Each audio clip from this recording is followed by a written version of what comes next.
Greetings us with the interweb, I'm Parex11, reviewer of the good, the bad and the underrated. To carry on my second series of spooky reviews, I think it's about time I got round to reviewing one of my favourite animated superhero shows. Way back in my very first review, I made it no secret that I love Young Justice. With its layered characters, superb action scenes, and intricate storylines, it was a mature and well-written series that was cancelled far before its time. I made my bitterness about that pretty obvious too. And yes, I am so excited for Season 3. Oh my gosh, spoilers finally appearing in animation and statics on the TV! The only reason I've taken so long to review it is because I prefer to look at single episodes of shows, and most of Young Justice's episodes contribute to the overarching narrative. But I'm finally getting round to reviewing one of my favourite episodes that also happens to be one of the darkest.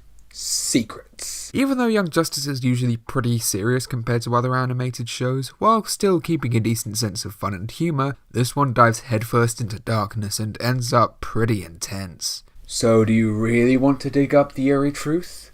Well, let's find out as we take a look at Young Justice's Secrets. This episode starts at a museum that's had a sword stolen, one apparently belonging to Beowulf that only the pure of heart can wield. Because if anyone's pure of heart, it's the Vikings. They burnt down monasteries with such kindness. There's even an Old English incantation that's supposed to summon the power. Abanen Aphol Beowulf. Maybe don't say the incantation out loud, guy. I mean, this is the DC universe. There's all kinds of mystical mumbo-jumbo that causes danger every week. Right on cue, our villain for the week, Harm, decides to drop in. Still, Harm should be grateful. Harm did need the words. Wow, Eddie, you really let yourself go.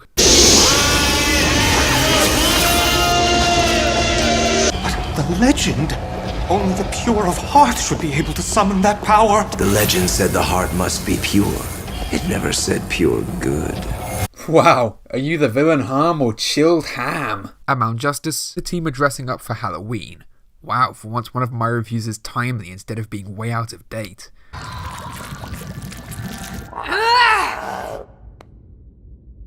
Whoa, babe, eat my brains anytime. Down, Wally. That's way past first base on Mars. Captain Marvel's also dressed up, but is too precious for the dance. You did invite the whole team, right? Yeah, we'll all be at the dance. So don't worry about us. Go, have a good time at your party. Aw, I'd invite you to my party, Captain. Well, if I celebrated Halloween outside of doing these reviews. And if we lived in the same universe. Artemis and Zatanna boom tube in, and really, Zatanna? Isn't that costume a little on the nose? That'd be like Robin dressing up as Big Bird. Not very inventive, is it? Is the Justice League having a party? Because my dad didn't mention it. No. See, Fine. I'm going trick-or-treating, and I'm not sharing my candy. Aw, even when he's being selfish, he's adorable. So, how long have Connor and Megan been a couple? Couple? No, they're not, Will you please stop fidgeting? You are so making this up to me later. Really, Artemis? It took you that long to notice? They may as well be wearing t-shirts saying, I'm dating the other alien on this team. Girls' night out. Artemis, I don't like that look. I already ship Robin with Zatanna, and I already ship you with Wally. Wally, Megan and Connor go to their school dance, and Con reacts how I did to most of mine. You gotta be kidding. Burn victim. Mummy, you? Superman. Done right. No, Mal, you're definitely Superboy. Just not this universe's Superboy. Also, Karen, nice foreshadowing, costume.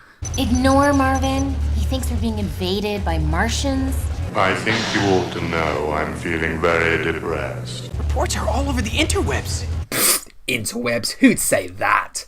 There's clearly just one interweb. Back at Mount Justice, some of the heroes are discussing the plotline of the season, with there being a mole on the team. Red Arrow suspecting Artemis, and Batman being unsure of Superboy given his creation by the shady organization Cadmus. When Sportsmaster claimed he had an inside source, he was merely sowing dissent. His intel could easily have come by comparing notes with the other villains working for the Injustice League. Robin, please don't remind us of...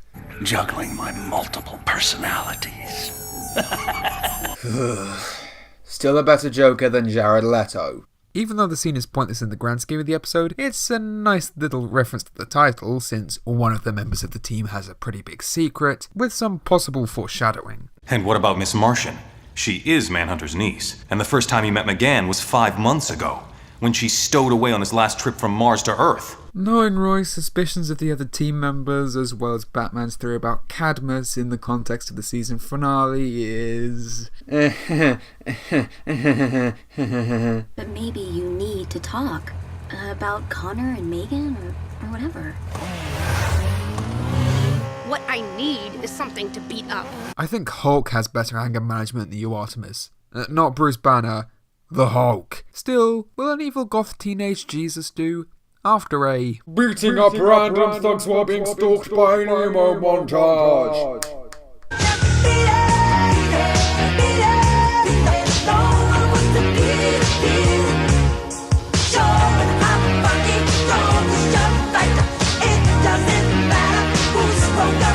Harm decides to introduce himself in the most subtle and nuanced way possible. They had it coming. No harm done. By Michael Bay standards. Harm is not done. Much harm left to do. Boo! Nice Ghost Green Arrow costume.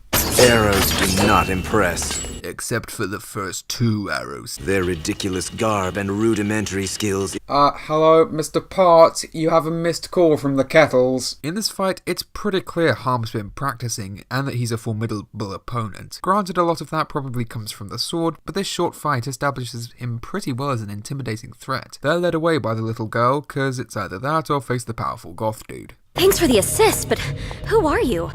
Secret. That won't cut it. We need answers. Do you know Harm? Does he have any weaknesses? Secret. I guess she's a Pokemon who went through the mirror portal. Why the hell not? Harm quickly follows and gets some time to chill. The heat is on. The heat is on. These boots, adorable, but for a chase sequence... Well, Wonder Woman manages.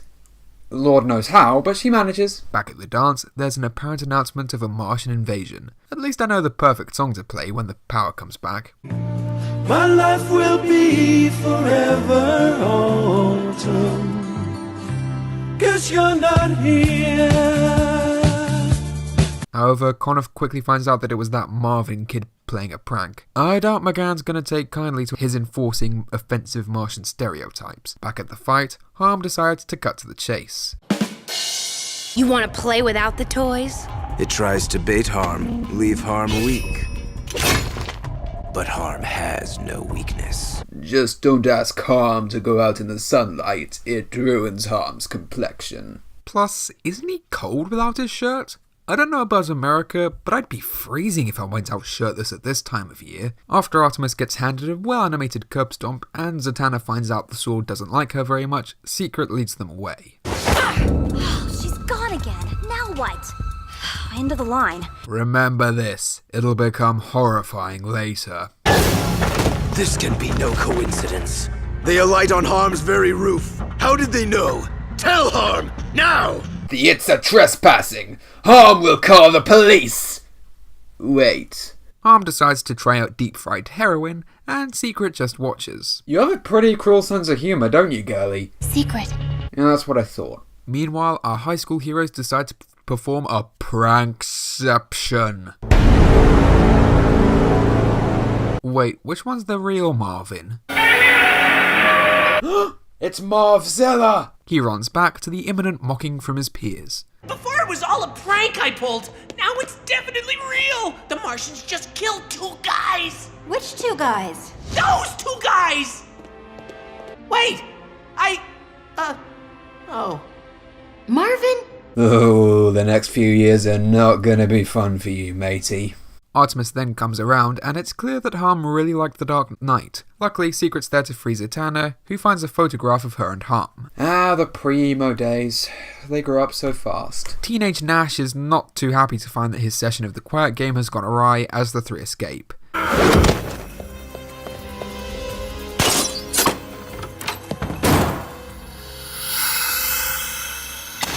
Oh, that little... Language!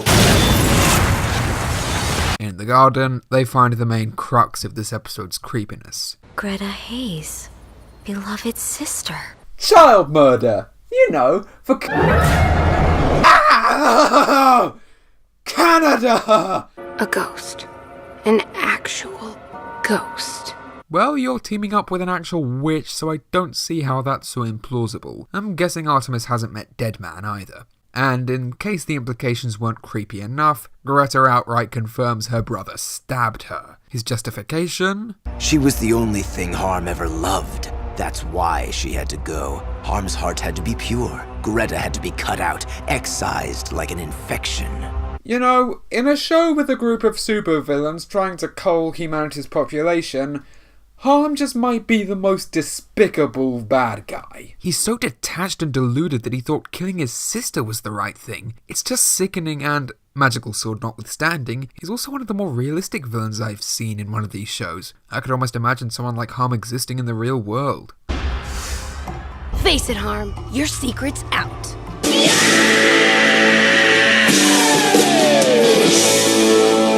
Greta then takes his Dragon Ball, and for bonus creepy points, he's still unrepentant even when the ghost of his sister is appearing before him. The sword finally realizes he's kind of a douche, and without it, Artemis returns the curb stomp from earlier in a very satisfying way. We'll make sure you receive a proper burial. I still can't believe anyone could do that to his own sister. I mean, if my... Your what? Spoilers. Secrets don't stay buried, obviously. It's better to bring them into the light. Well, technically Artemis' secret is already in the But they then see why Greta was so secretive. Must have been the last thing Greta ever saw. Never has a shop sign been so creepy. So that was Secrets. Damn! While some fans of the Young Justice comic were displeased by the grittier tone of the show, I think it works well, especially in this case, considering the arc with Harm and Secret in the comics was also pretty bloody dark. Harm isn't the most complex or intimidating villain I've seen, but he's definitely one of the most disturbing. His calm personality, Benjamin Diskin's confident and slimy performance, his fighting prowess, even if how much is his or the sword's is a little unclear, and his complete emotional detachment adds up to one creepy son of a gun. As an older brother and decent human being, although that second bit is debatable, I found his actions utterly sickening. Secret herself is also pretty creepy, an effective enigma throughout most of the episode, with the reveal of her past being really chilling. Granted, from what little I've read of the Young Justice comics, I would have liked for her to have had a prominent role in the show, but what we got was passable, and it was satisfying to see this traumatized lost soul be at peace. Artemis and Zatanna are pretty fun to watch, with their banter and badassery helping to balance out the creepiness, as well as them having to place their trust in someone they don't know, when Artemis has some fairly big secrets buried as well, with her unwillingness to admit them, making her teammates distrustful of her quite often.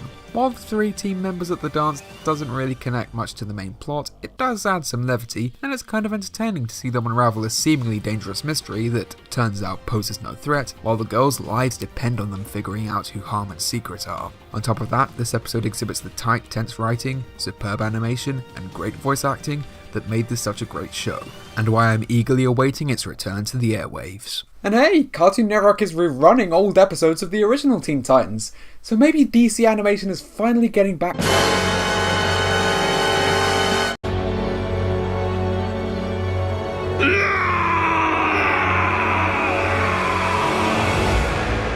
I guess some sins just can't stay buried.